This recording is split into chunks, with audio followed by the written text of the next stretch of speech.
non-Euclidean geometry.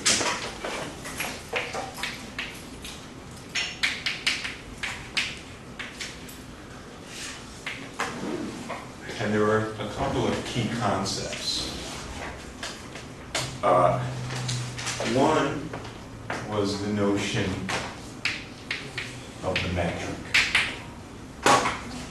So what we discussed was that if I have a non-Euclidean geometry and I have a position vector in that geometry and I want to know the length of that vector,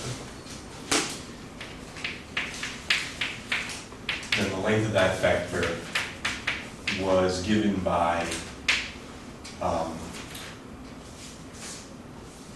this expression summed over repeated indices, where the x of i's were coordinates with respect to a basis. Okay? So that was one important concept. The metric is just our assignment for what the inner product is between different basis vectors. Okay?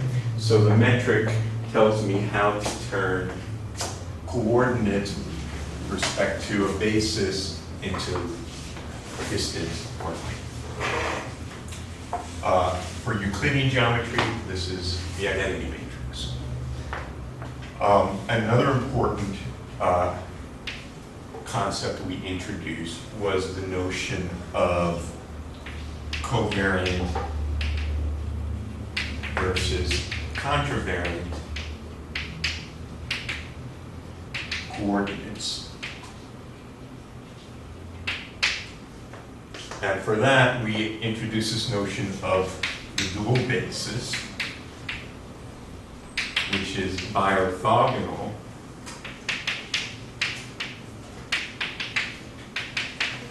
to whatever original chosen basis is, and our position vector can be expanded as here in terms of the original basis, or it has a expansion in terms of the dual basis.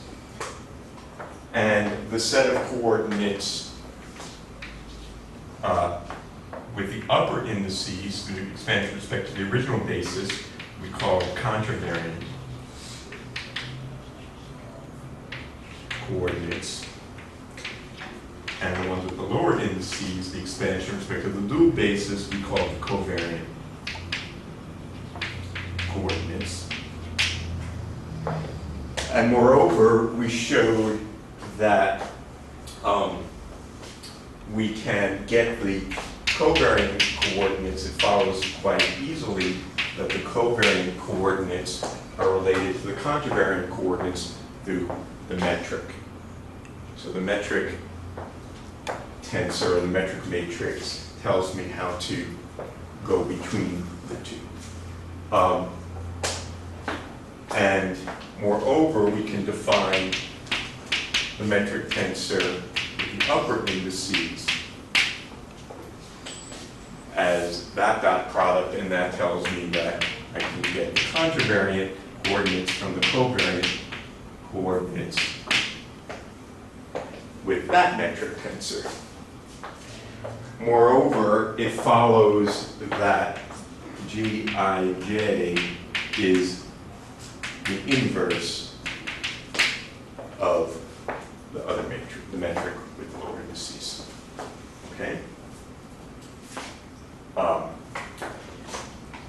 The notion of covariant and contravariant, that terminology follows from thinking about how the basis vectors transform under some transformation and how the coordinates transform. So we defined a transformation that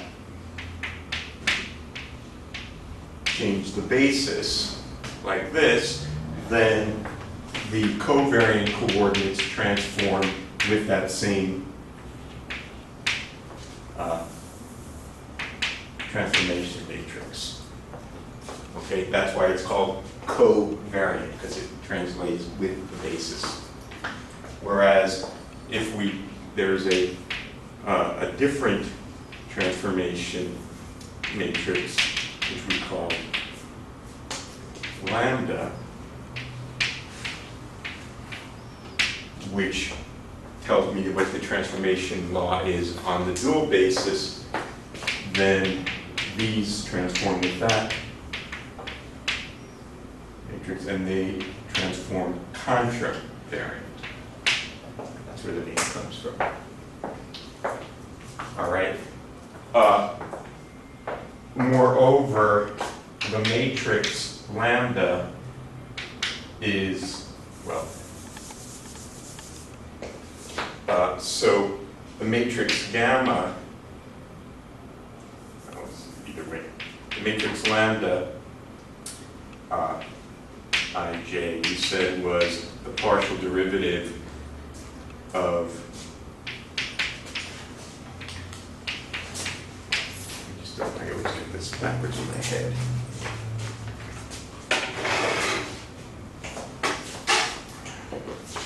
That's right. Okay. So that matrix was related through that Jacobian of change of basis between the prime and unprime coordinates, and the lambda, the gamma ij's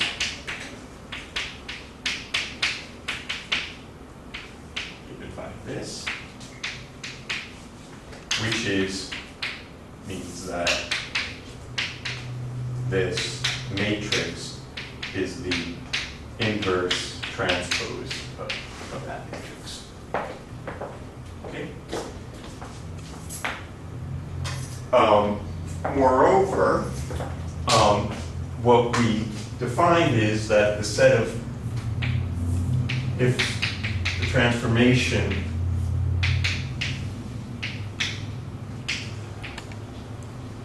preserves the metric, then it satisfies the similarity transformation on the metric, leaves it alone. Okay. Moreover, it easily follows from these rules of raising and lowering indices according to the metric tensor that lambda ij is equal to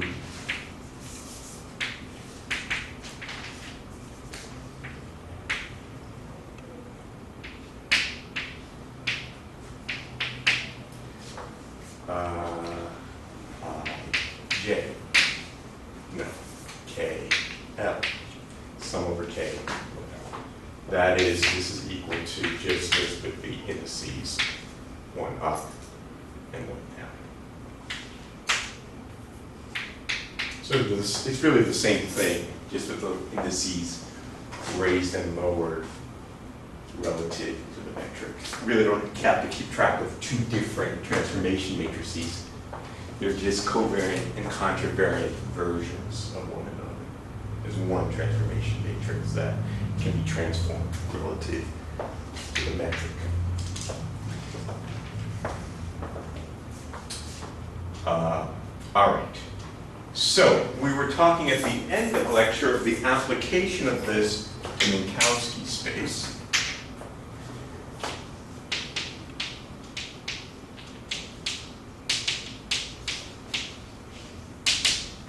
And so in Minkowski space, we have, this is a four-dimensional vector space. And the position, which is the space-time coordinate, can be written, for example, in terms of its contravariant coordinates, where this x0 is c times time, x1 is the x coordinate, this is the y coordinate, this is the z coordinate. we often write these kinds of things as there is a time-like component and then the space components. Okay? And there's yet another piece of notation. So the Greek indices range from 0 to 3. And then we talk typically about the Latin indices, xi, I goes from 1 to 3. Okay, so the typical notation one uses for this kind of thing is if we're talking about in the 4-dimensional Minkowski space, we use Greek indices. If we're talking about the coordinates within 3-dimensional space, we use Latin indices, I, J, K, L. And this is defined by Lorentz invariance. So the metric is the metric that is preserved under Lorentz transformations. And from that, it follows that the metric tensor G mu nu is 1 minus 1 minus 1 minus 1. Okay? The overall sign is irrelevant. And there are different conventions. This is the so-called Landau and Lifshitz conventions, one that physicists typically use. It also follows that this, which is the inverse of this matrix, is the same thing.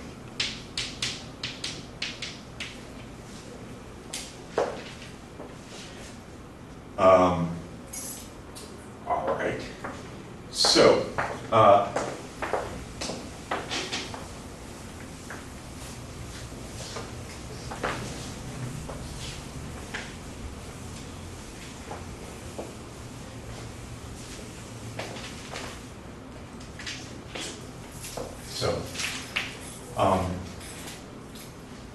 given, so a general 4-vector Minkowski space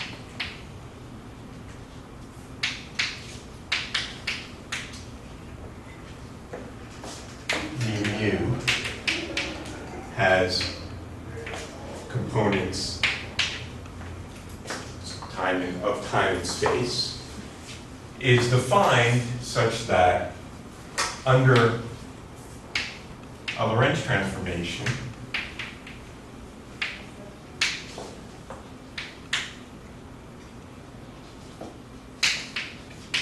we have a new set of coordinates. We sum from 0 to 3 with the Lorentz transformation matrix. And if the components satisfy this, we say it's a 4-vector. Okay. What are the contravariant? So if these are the contravariant coordinates, what are the covariant versions?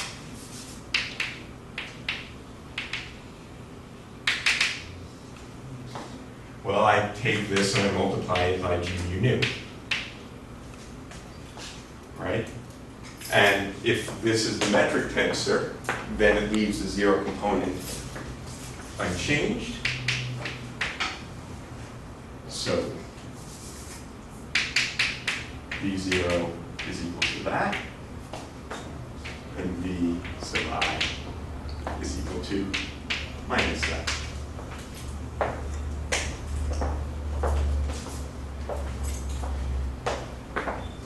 So, examples.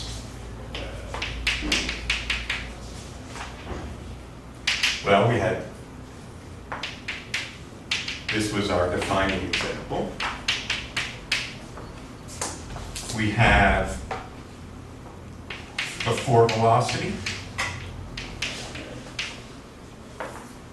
u mu, whose time component was gamma times c, and the space component is gamma times u, where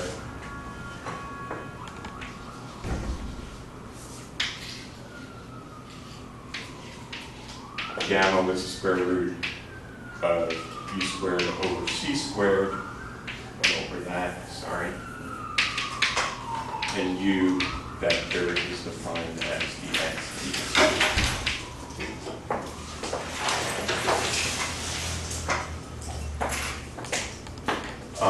Other example we had the four momentum, whose space component was energy over c, and whose space component is the relativistic momentum, where the relativistic momentum is gamma n dx dt. We had the four current, whose time component was the current density times c, and whose space component is the current density. All of those objects transform according to Lorentz transformation. Okay. Finally, an important example we had was, what about if I look at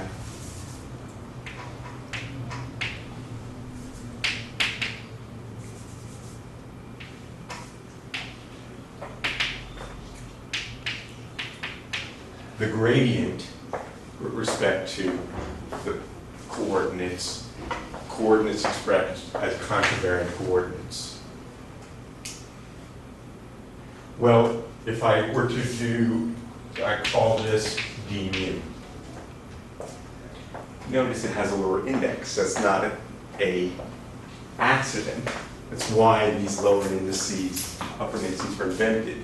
Because it's in the denominator with an upper index, then it becomes a lower index. Why is that? Well, the claim is that the derivative with respect to contravariant coordinates is a 4-vector in this case, whose components are the covariant components. How do we see that? We see that by looking at what if I go to a new reference frame with new coordinates according to a Lorentz transformation. Well, according to the chain rule, this is equal to the derivative with respect to new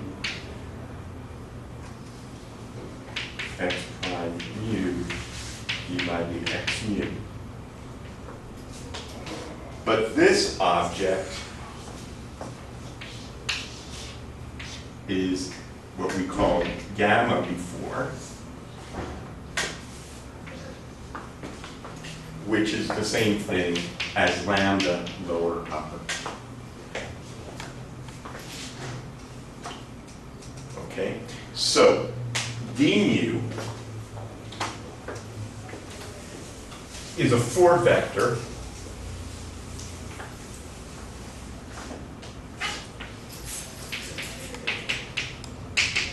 whose components are these 4 partial derivatives. So d mu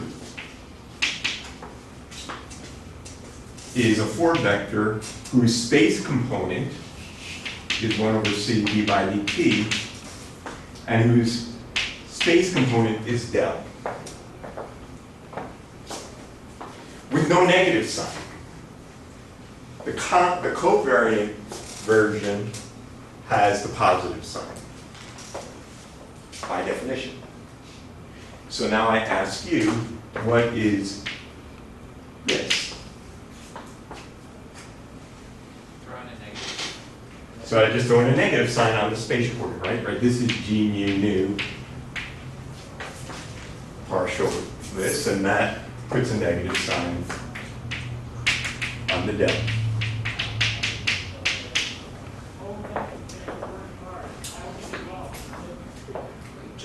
Yeah, just the del. It's just the del, sorry. Just a negative sign on the del, like I say, not like what I did. All right, so a few other concepts before we get to the main course.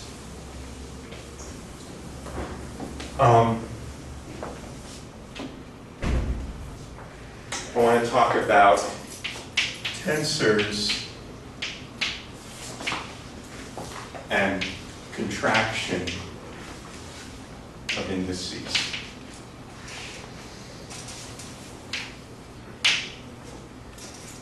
So,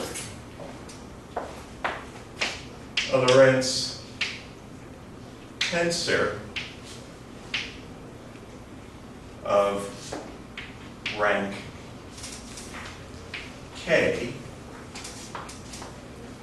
is an object which has K indices.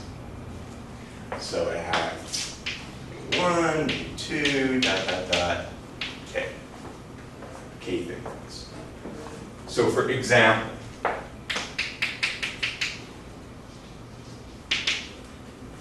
rank 2.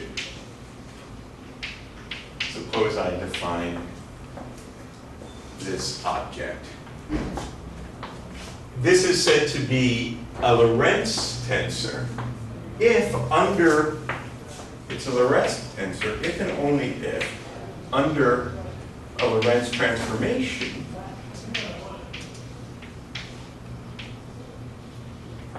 the new components of the tensor are related to the old components of the tensor according to a Lorentz transformation on each index. So I Lorentz transform the first index with the appropriate transformation matrix, summing over indices upper and lower always. And then I transform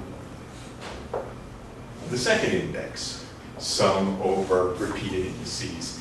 Then I'm left over with the fixed indices, mu and nu.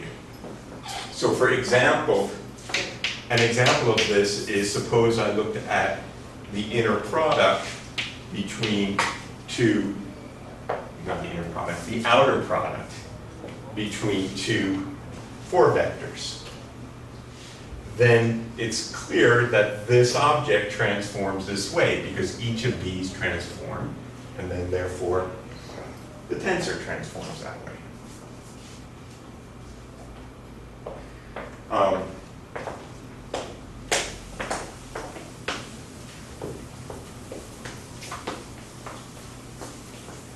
As before, we can raise and lower indices with the metric tensor. So T lower mu, upper mu, is equal to G mu alpha T alpha nu. Because when I sum over alpha, the metric tensor, its action is to change from, in this case, contravariant to covariant. And then I could say, T mu nu is G mu alpha G mu nu beta T mu nu. Oh no, alpha beta. Sum over alpha, sum over beta. So, for example, so the effect of raising and lowering indices in the context of Minkowski space is just a matter of putting minus signs in the right place. Because multiplying by the metric is a matter of putting a minus sign in the right place. So for example, if I have T nu is written out in terms of its components, it's a 4x4 matrix. It has a time-time component, a time-space vector over here. It has time-space vector and a space-space matrix. So this is just writing it out as a 4x4 matrix. This is, now I want to say what happens when I raise and lower the index. I don't remember it off the top of my head without doing it. I don't work with this enough anymore, so I'll just write it down.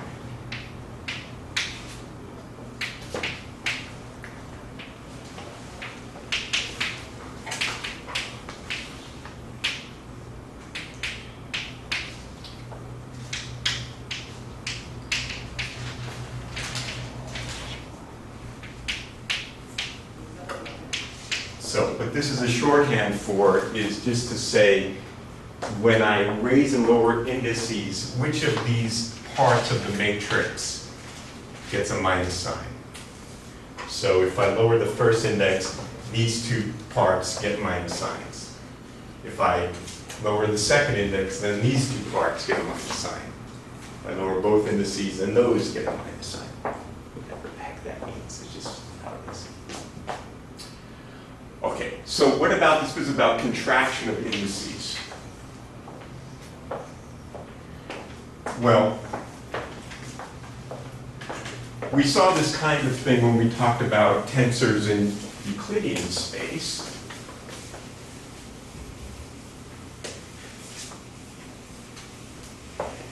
And that was, so consider, suppose I have a vector v mu, and I multiply that by another vector, like that, sum over that index. This is an object which has no indices left.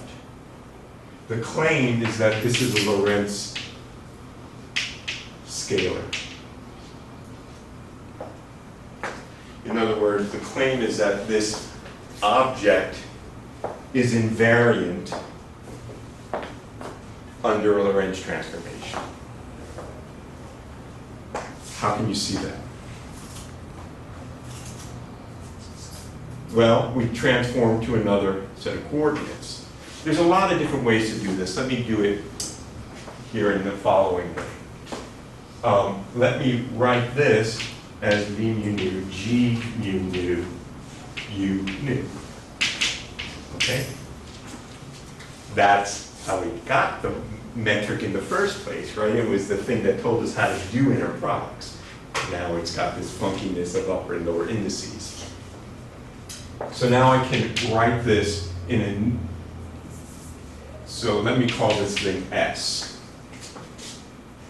S prime is v prime u, and this is what it is in nu, with its new coordinates. The metric's the same. So now this is lambda u alpha, v alpha, g mu nu, lambda nu beta, u beta.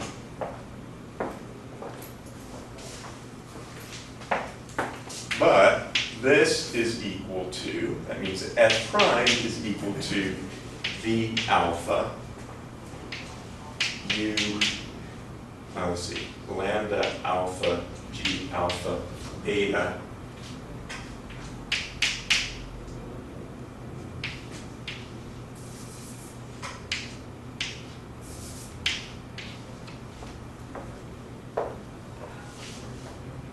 right? Well, what's this in the middle? Well, that's just the similarity transformation on the metric. So this is lambda g lambda alpha beta. And since the metric is invariant under the Lorentz transformation by definition, this is back to G.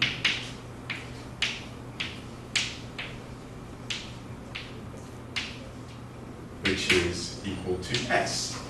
Of course, I mean, this is very heavy-handed. The whole point of the definition of the metric was that it was the thing that preserved the inner product with respect to the Lorentz transformation. And here's something which is the inner product between two vectors, and therefore it's the same. Okay? Now this is an example of a contraction of indices because I've summed over the indices, what we call contracting indices.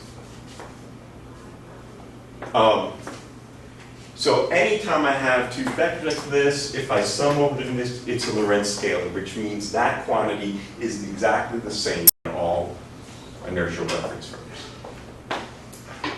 But it goes further than that. If I have, for example, let me consider now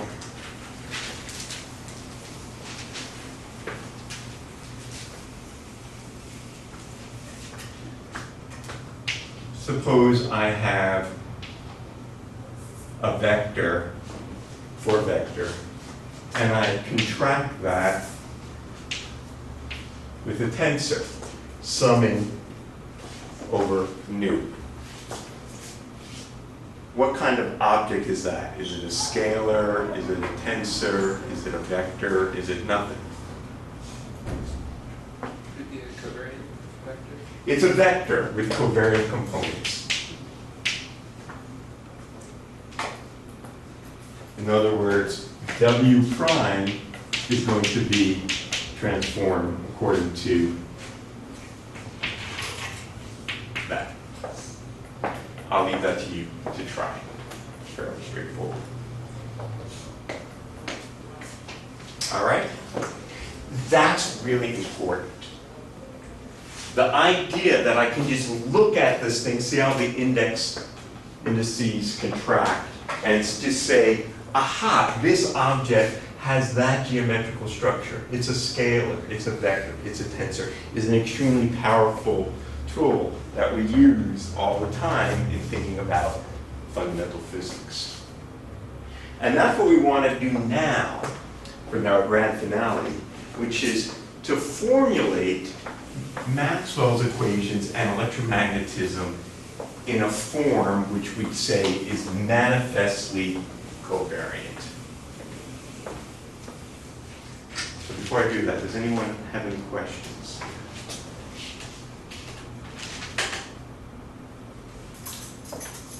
All right, so what we want to talk about is, we'll finish up with, is so-called manifestly covariant formulation of electromagnetism.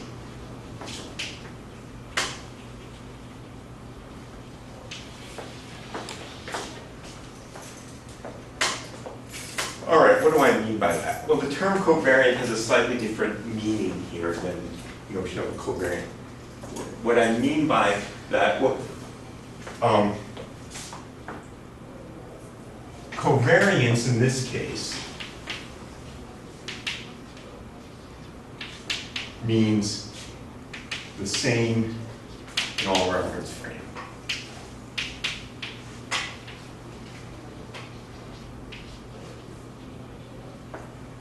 Okay? So, now we know that Maxwell's equations are the same in all reference frames.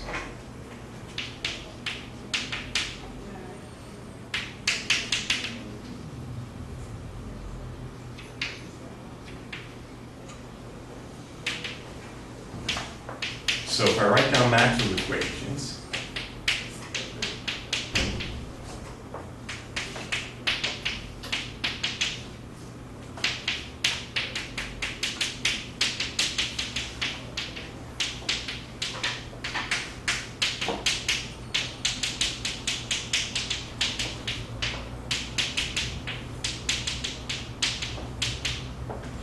these equations should be the same if I go to a new reference frame and put primes on everything.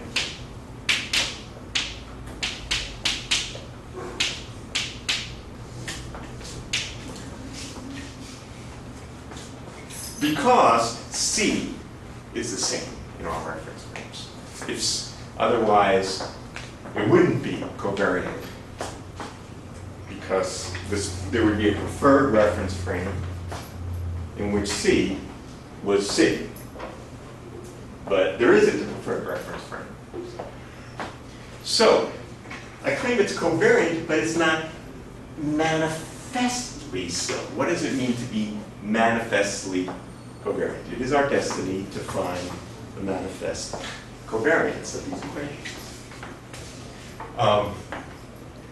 Well, The reason is that, as written, the objects are not, I mean, we have something that looks like a scalar on the left and a scalar on the right, or a vector on the left and a vector on the right. But they're not Lorentz scalars and Lorentz vectors. We know that rho is not a Lorentz scalar.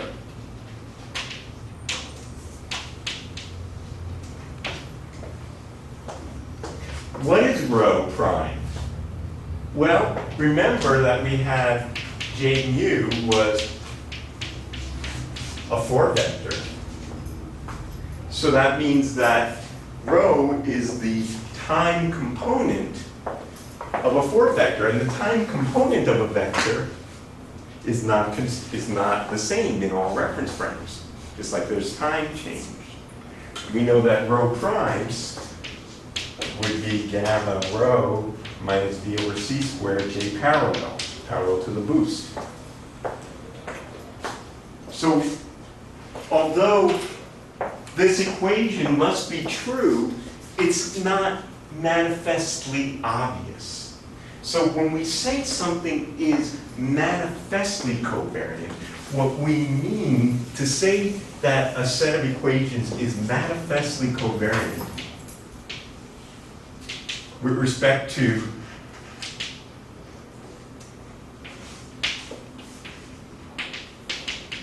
a given transformation. What we mean is that the left-hand side is a tensor of rank k equals the right-hand side, which is a tensor of rank, the same exact rank. Then, when I mean a tensor with respect to a given transformation, in our case we're talking about Lorentz transformations. So what we want to say is that this is the Lorentz tensor on the left, and that is a Lorentz tensor on the right. And then it automatically follows that when you do a Lorentz transformation, the left-hand side transforms and the right-hand side transforms. Here, we don't have Lorentz scalars or vectors or anything else. We have something that somehow mixed these components up together. It's not in a manifestly covariant form. Okay, so let's see how we would do that. What is it called, covariance? The term covariant means that transforms into another reference frame. It's not, it has nothing to do with covariant. I mean, it's related to the term, I think, of covariant coordinates. It just means transforms with, in the same way as, in this case, Lorentz transformations. Don't worry about where that term comes from. That's what it's called. All right. So,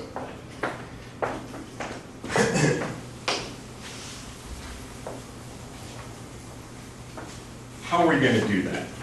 Well, the way we're going to do it is to start with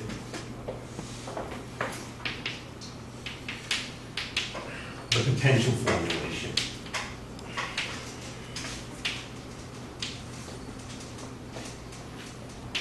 Of E&M. Okay? So let's recall what we had, how we can express electrodynamics in terms of scalar and vector potential. So we defined the scalar and vector potential such that B is equal to the curl of A, and E is equal to 1 over C d by dt phi plus, A greater the minus sign up front. Okay?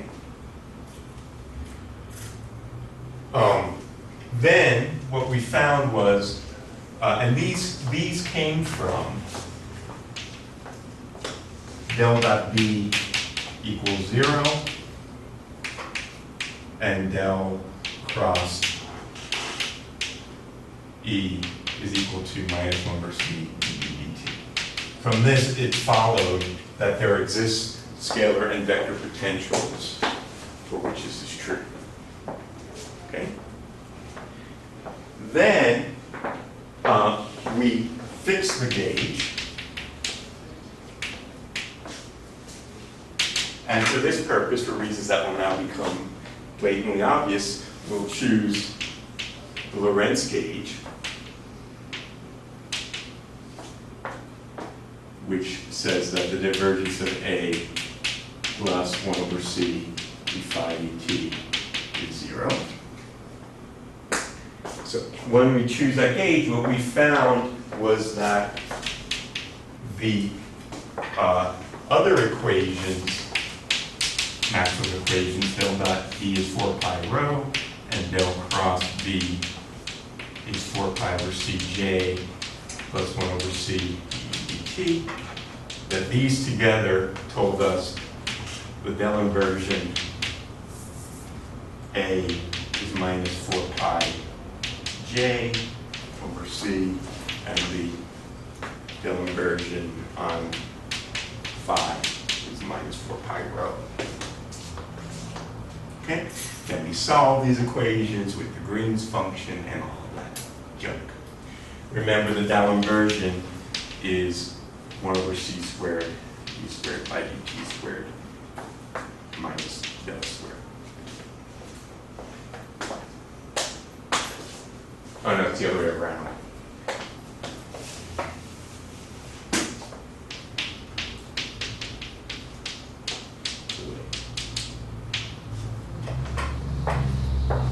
Wave equation.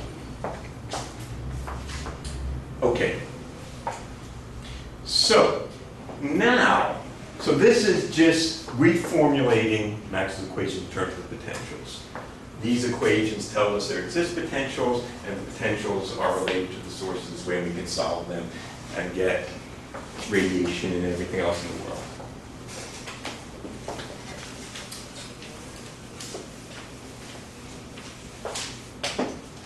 Now, we know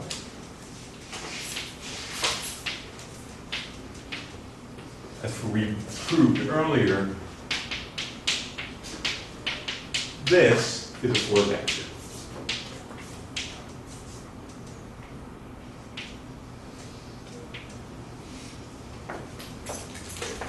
Thus, we can instantly reformulate these two equations as one equation in Minkowski space.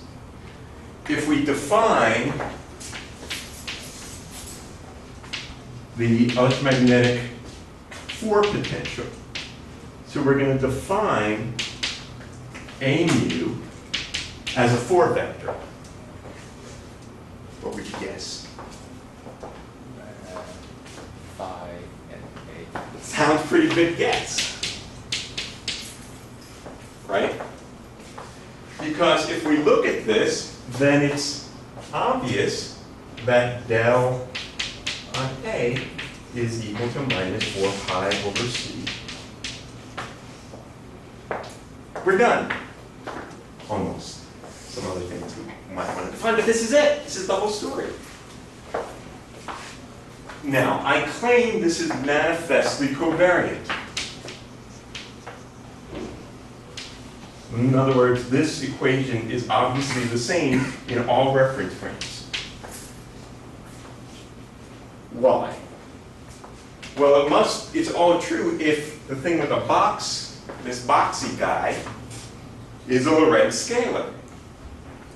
Then I have a scalar times a vector and a scalar times a vector, so it's vector on the left, vector on the right, manifestly covariant.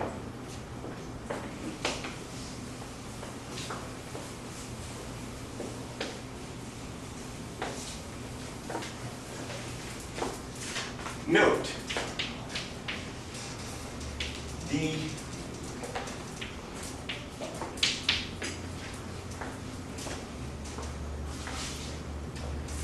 This is the Lorentz scalar. And what is it? In terms, well, this is equal to d0 squared minus del dot del.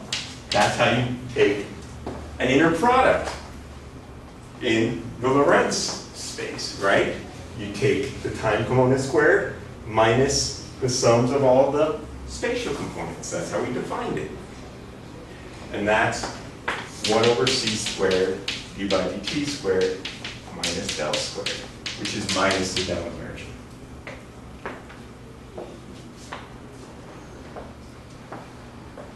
So, the del inversion, I mean, in some sense, we define Lorentz transformation as the thing that left the del inversion the same. That's kind of how we defined it. So, it's good that it works. So, we have a manifestly covariant form of Maxwell equations in some sense. Notice there's one thing that immediately follows from this. Suppose I take the 4 divergence of this equation. So I'm going to take d by d mu, or yeah, that's the free index, of both sides of the equation.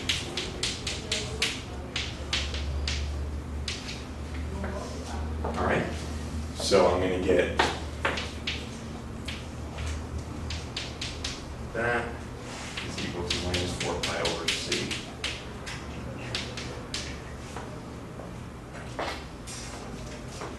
Notice, what is this? d mu a mu. Well, let's put it over here. d mu a mu is equal to d0 a0 plus di ai. Remember, this guy's already a lower index, right? This is equal to 1 over c d phi dt, because a0 is phi. And this is equal to del sub I a sub I. Now this is a notation I'm going to use here because it gets extremely confusing with these upper and lower indices and lat indices. When I'm just talking about the traditional vectors and I'm talking about their components, I'm going to leave an arrow over it. This is the ith component, like x, y, or z. There's no distinction between upper and lower indices when I'm talking about the normal E field, B field dels. So I want to just write it that way. And this, sum over I, is del dot A. So, d mu a mu is equal to this. And we've chosen by this gauge to be 0. This is why this is called the Lorentz gauge, because this condition is true in all reference frames, because this is a Lorentz scalar. So setting d mu a mu sum over mu equal to 0 in one reference frame sets it to 0 in all. We don't have to re-change a and phi, which we would have to do, for example, in the transverse gauge or the Coulomb gauge. So this is why this is convenient when we're talking about relativity, and this is why it's called the Lorentz gauge, because it's Lorentz invariant. Okay, so this is 0 for the choice of gauge we've made. Therefore, what we see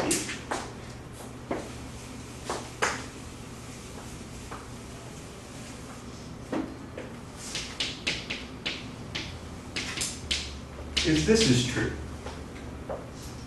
What is that equation? Have any guess? Conservation of charge. Right?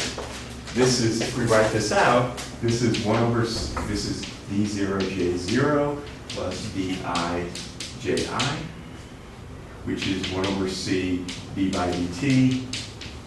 The zero component is c times rho plus del I ji,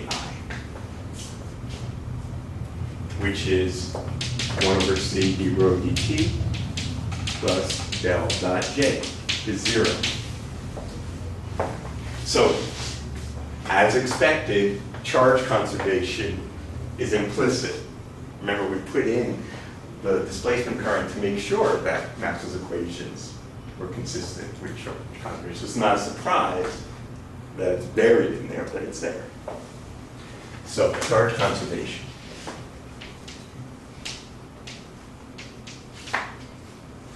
It's so beautiful. Charge conservation, Lorentz invariance, Maxwell's equations. Okay, now, finally, we want to say, well, although this is fine, this is enough in some sense,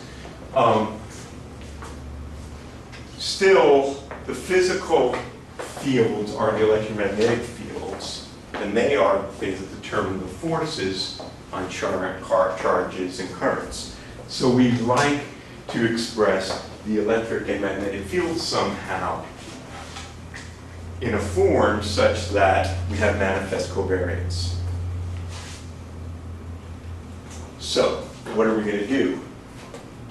As we said, there's not an obvious forward vector to form because potential, it was obvious because there are 4 things. 3 components of A and 1 of, by that put them together, you got 4, and it worked out just perfectly. But for E and B, we got 6.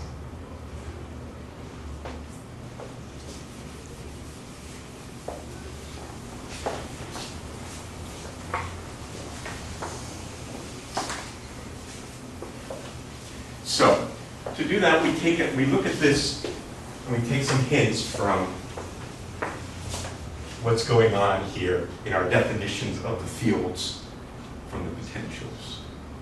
What we want to do is define the fields from the potentials in terms of A mu. A mu is the fundamental object in electromagnetism. You do quantum field theory, you quantize A.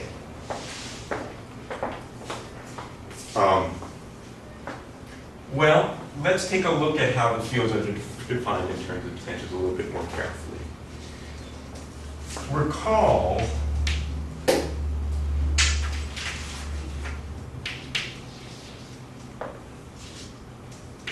a cross product like this is intimately related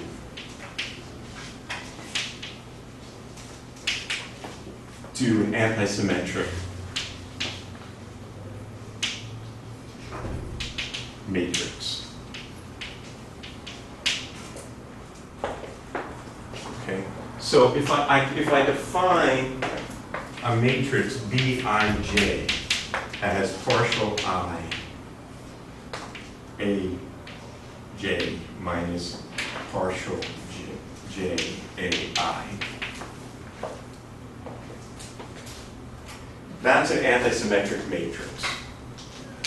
And it's a matrix with 3 independent components. And those 3 independent components are the 3 components of the magnetic field, right? Which can be expressed in terms of the completely antisymmetric tensor E sub k. So if I were to write this out as a matrix, as we did early in the semester, you know, this has components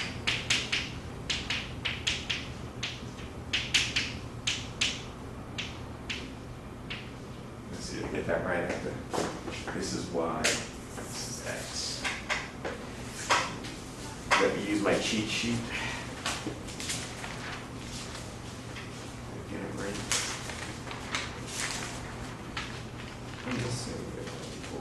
Yeah, that's right. By minus BC. I got it all backwards.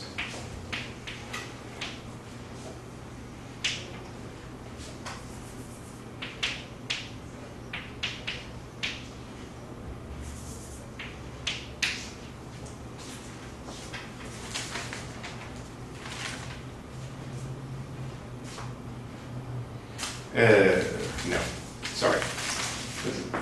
I should have just done it. This is it. Minus BZ. Not that this matters so much, but what the heck, let's get it right. Can double check that. Okay, so this leads us to consider a fourth tensor, which is the generalization of this to Minkowski space. Okay, so this is like the curl. We're going to consider something which is like a fourth curl of a mu.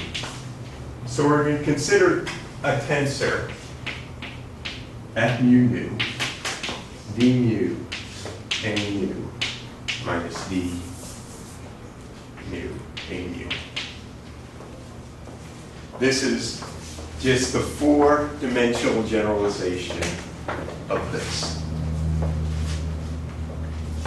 This object is known as the electromagnetic field tensor.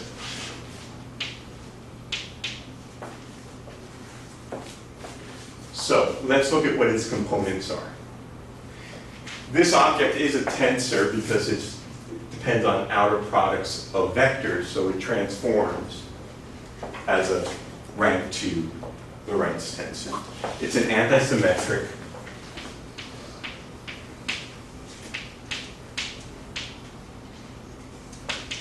rank 2 Lorentz tensor. Written out here in terms of its contravariant components. So let's write down what its components are. First of all the diagonal components are 0 because it's antisymmetric. An antisymmetric matrix can't have anything on a diagonal because the only thing which is negative itself is 0. So if the first index is 0, the second index can't be 0. It can only be 1, 2, or 3. Okay? Otherwise, that index is 0. Otherwise, that element is 0.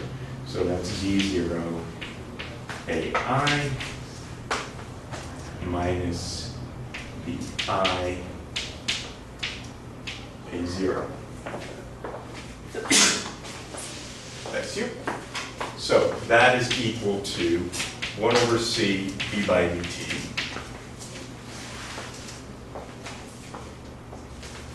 A sub I is the ith component of the vector potential. 3D. What is this d with the super I? Gradient. The gradient, but remember the gradient was defined in terms of the lower index. The guy with the upper index got the minus sign. And A0 is 5.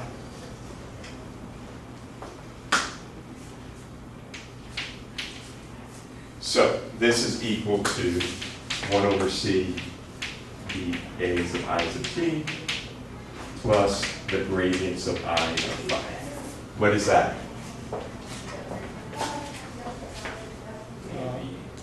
Minus the electric field. Ooh, how pretty is that? I know I have a perverse sense of pretty.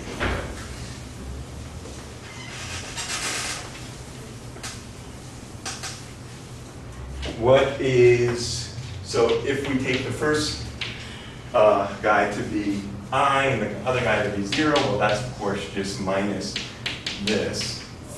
So that's sub I. What if we take the first guy to be I? Well, the second guy can be some other spatial index, J. So that's partial I A J minus partial J AI, which is equal to minus del sub I, A sub j, minus, there's another line sign, partial, j is 9. This is what we call just there Bij. It's exactly what this is. Why is it that electromagnetic field tensor is defined in the upper limits? I didn't have to. I could have defined it any way I liked. I just had to choose something. Okay. I could have written down all these guys and then just written all that out. That would be absolutely fine. It's just defined with some consistent. That's fine. Then I just write it all out. Of course, the upper and lower indices are related to one another with minus signs. Will we still get like minus sign on there? No, because I erased that matrix with all the pluses and the minuses in there. So I'm just saying, let's just look at the contravariant coordinates of this matrix. I could have also looked at the covariant coordinates. I could have looked at mixed coordinates. We choose something. But whatever I choose on the left, I choose on the right.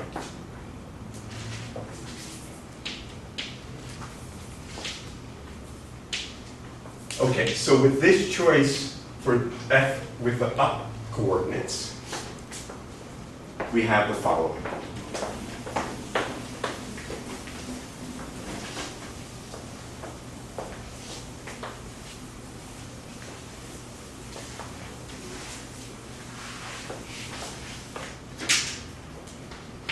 F mu nu is a matrix with coordinates of the space.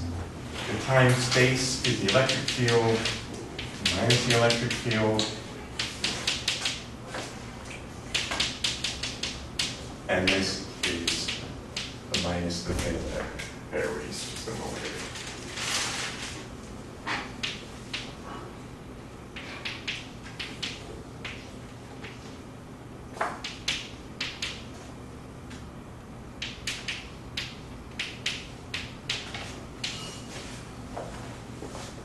So, the electric and magnetic field are components of a tensor.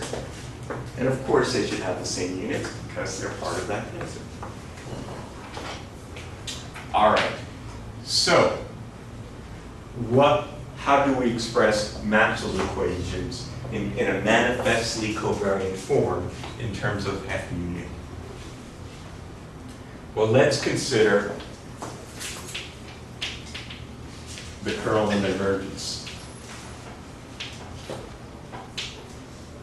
of this tensor. So let's just look at, if I've written this with the upper indices, I'll contract with the lower index. So this is the divergence contracting over mu. Well, that's equal to d mu a mu minus d mu in mu. That's the definition of the tensor. This is equal to minus the del inversion minus that. And if we choose the Lorentz gauge, then this is 0. We didn't have to, but it makes it absolutely beautiful and perfect.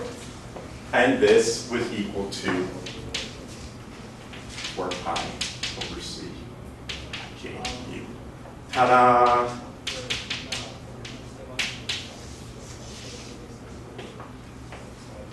This equation is, oh no, this is equal to with a nu, g. This is a manifestly covariant equation. Why is it manifestly covariant?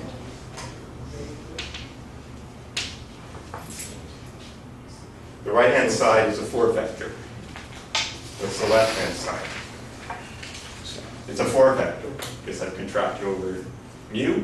I'm left with nu. This equation looks, if I just put primes and everything, and it's the same equation. These equations are equivalent to the Maxwell's equations with the sources. Let's check that. So that thing incorporates all 4 Maxwell equations. It incorporates 2 of them. The other 2 follow from, remember, when we wrote down the potential formulation of Maxwell's equations, the 2 equations that don't have the sources, del F equals 0 and Faraday's law, told us how to define the fields in terms of the potentials. The other 2 Maxwell's equations, Gauss's law and Ampere's law, give us relations between the sources and the fields. Let's check that. Let me explain that in more detail. Let's go through and write out what these are in component form. So, this equation, I'm summing over mu. So that's d0, f0, nu plus di fi nu. That's the sum over mu is equal to 4 pi over c j mu. Okay, just writing out the sum over mu explicitly.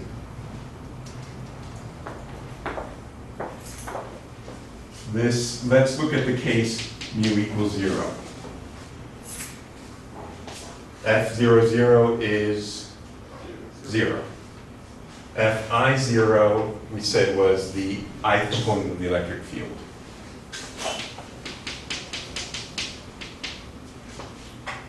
Equals 4 pi over c. The ith component here is the ith component of j. Oh no, this is mu equals 0, which is c times rho.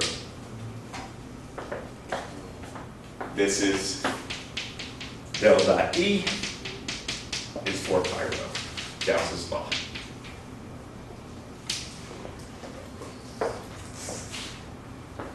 Awesome. Now we'll look at the spatial components. Mu equals j. So we have 1 over c d by dt. That is F0j was minus the electric field, plus the ith component of gradient Fij, we said was minus epsilon ijk bk is equal to 4 pi over c, the ith j component.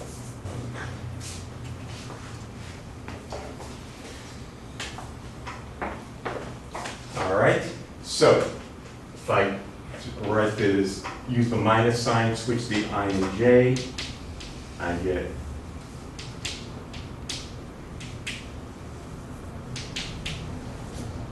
is equal to 4 pi over c jj plus 1 over c dej. This is the jth component of the curl. So we have curl of B is 4 pi over c j plus dt. Awesome.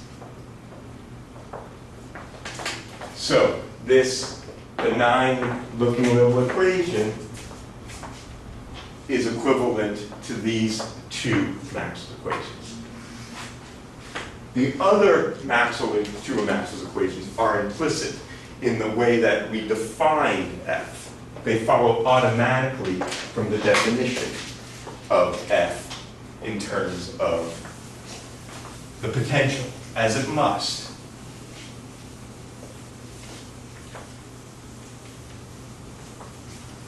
I'm going to go to 1:30 so we can finish this. All right, so let's look now, let's look at the curl. So consider the following thing. I'm going to go epsilon mu nu lambda sigma e nu f lambda sigma. Okay, so this is the Levi-Civita symbol in 4 dimensions. So it's anisymmetric under exchange of any 2 coordinates, but positive one through a cyclic permutation. This is like the curl. So this is equal to, according to this, plugging in the hat, epsilon u nu lambda sigma d nu. Now I'm just going to put this guy in terms of lower indices. D lambda a sigma minus d nu d sigma a lambda. So I plugged in here, this was d lambda a sigma minus d sigma a lambda. As I said, I can write it in terms of upper indices or lower indices. It's fine. Okay? So, now, let's write this out a little bit more.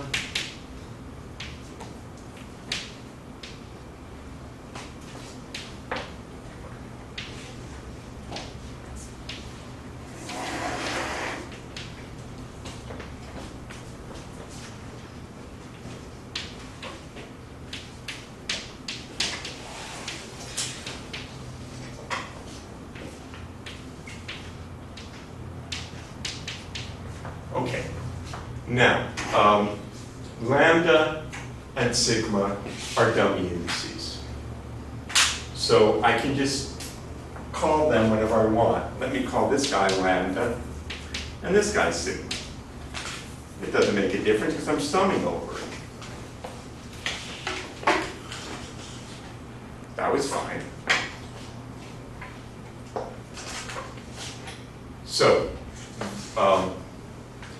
now, if I switch these 2 indices, I can do that because of this and put a minus sign in front of it. I really didn't pull the wool over your eyes. This is perfectly correct manipulation. I wrote it out over the sum. So, what do I have here? This is equal to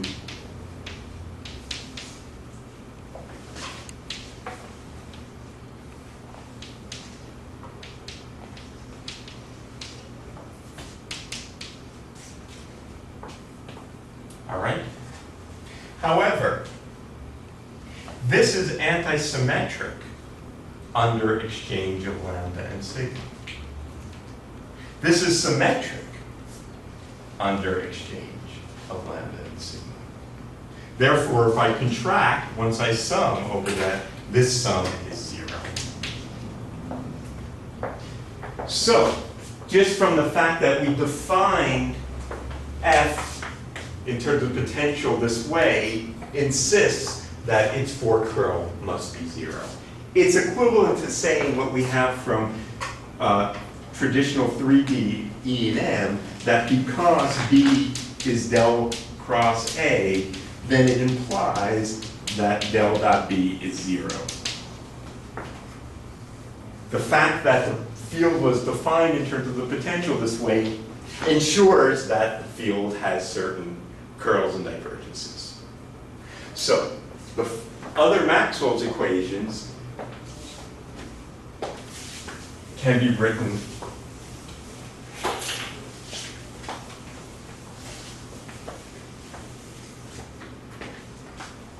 epsilon mu nu lambda sigma d nu f lambda sigma is equal to 0.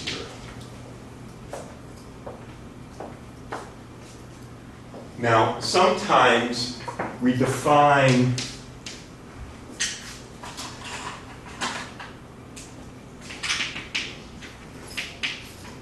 the so-called dual tensor, script df mu nu, as epsilon mu nu lambda sigma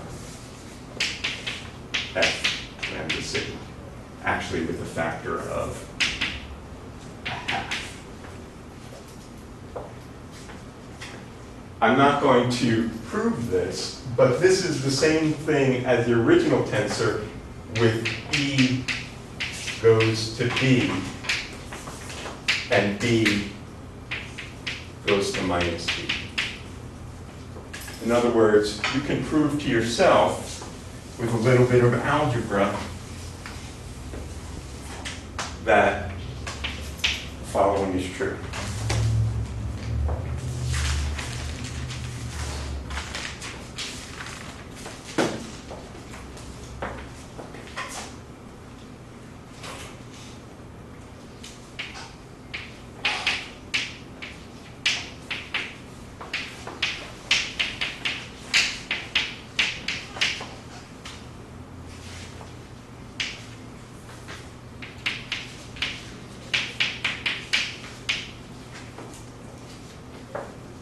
Okay? So, the other Maxwell's equations are quite often written as partial.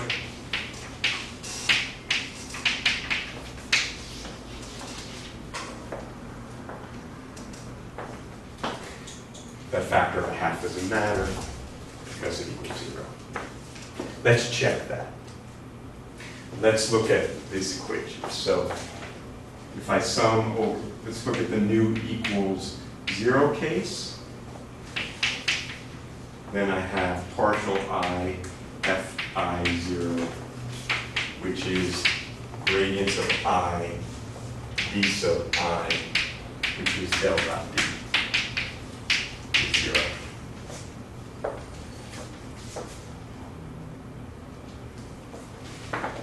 When nu equals j, then this is f0j plus partial I fij, which is 1 over c d by dt of minus the magnetic field plus epsilon ijk partial I e sub k.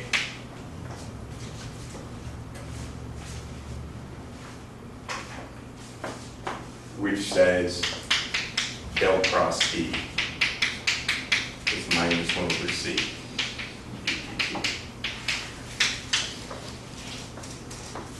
So, this equation contains these Maxwell's equations. Yeah. So how, I mean, this is kind of a hypothetical question, but like, if there were a magnetic charge, like how, is there any easy way that that would fit in here? I believe it would be as simple as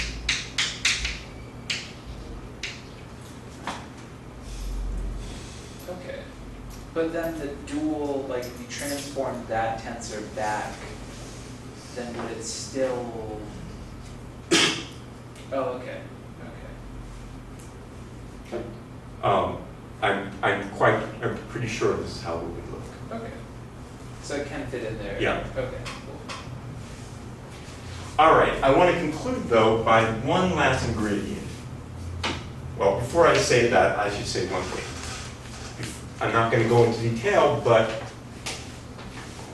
if you were to wanted to know how do the electric and magnetic fields transform, that's to say, given the electric and magnetic fields in one reference frame, I want to know what are the electric and magnetic fields in another reference frame.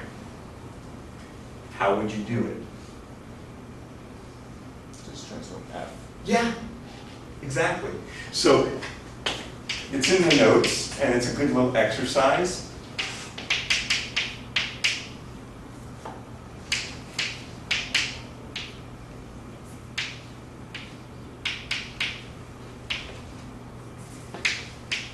Write out the components of F in some reference frame, do the similarity transformation, and get the components of E and B in the new reference frame. And you'll find that E parallel and B parallel to the boost stay the same, and the perpendicular components transform in that funky way with D cross B and all that stuff. But it's here. Okay, we have one last ingredient. If we want to formulate Maxwell's electromagnetism covariantly, what we have so far is how to express the fields in terms of and their relationship with sources covariantly, but we finally need to think about the force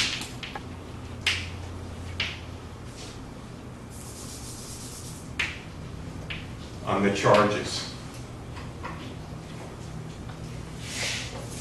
So we have, in a non-covariant form, the force is QE plus V, say U. U is the speed. That's the Lorentz force. This is not manifestly covariant. We want to formulate this in a manifestly covariant form. How are we going to do it? Well, what do we have at our disposal?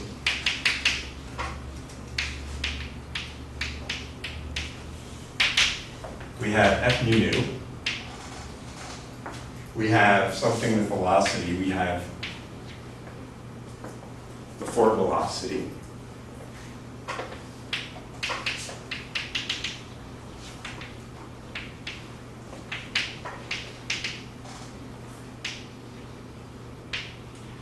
And we have the Minkowski force.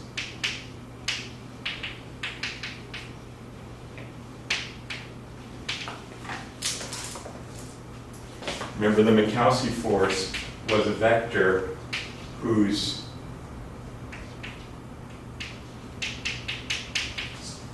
time component was the rate of change of energy of the particle multiplied by gamma over c, and whose space component was gamma times f.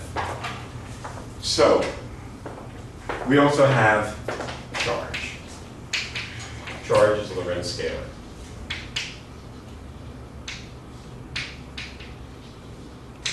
Empirically true. So, we're going to want to combine these guys together so that we have a manifestly covariant equation. Let's take a guess.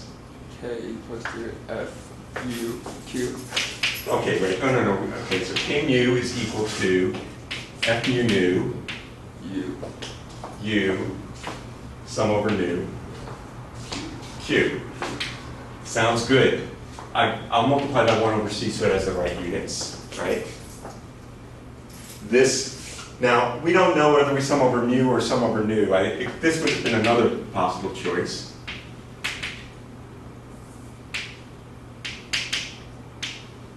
One is the negative of the other. We don't know which one. That's just an empirical fact. But other than that, this is sort of, it has to be this.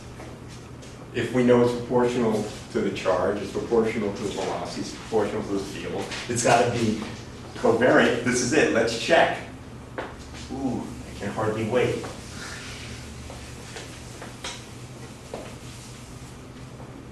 So K sub I is gamma Fi is equal to Q Fi0 U0 C plus F I J U JC.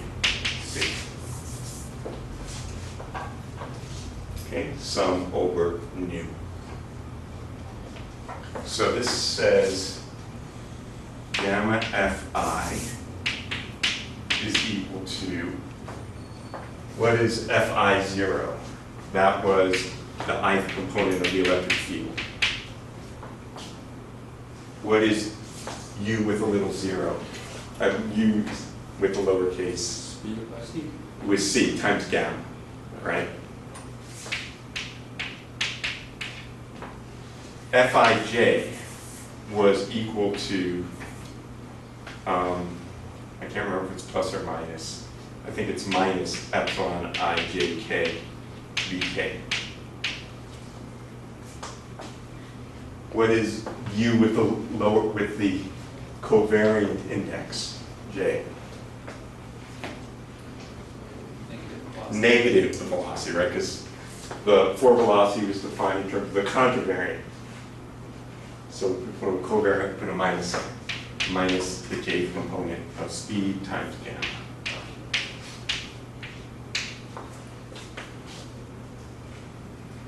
So, what we find, the gammas cancel. The minus signs cancel. The C's cancel. And we find F is QE, there's a Q out front here, plus QV, or U plus V over C.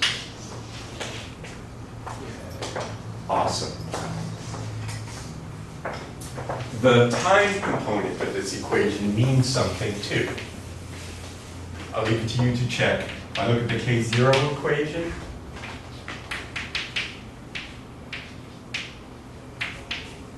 then it tells me that the rate of change of the energy of the particle is equal to QV divided into the electric field, which is the rate at which work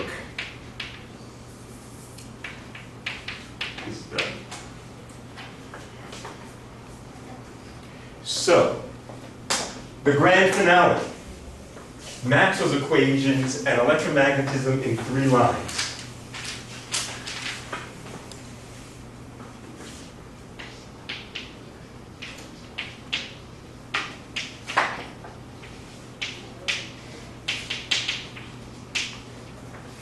There is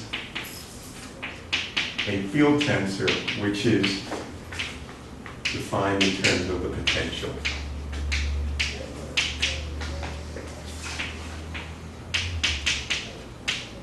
This field tensor has a divergence that depends on the sources. The force on the charges.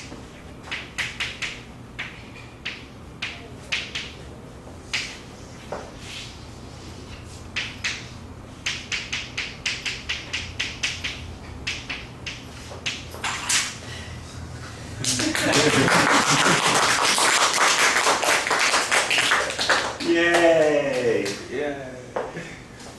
So, if you want to make your next t-shirt, really impress your friends. Oh yeah. We're in grad school now. Yeah. Do you know what this is? What does that look like, an SI? Ah!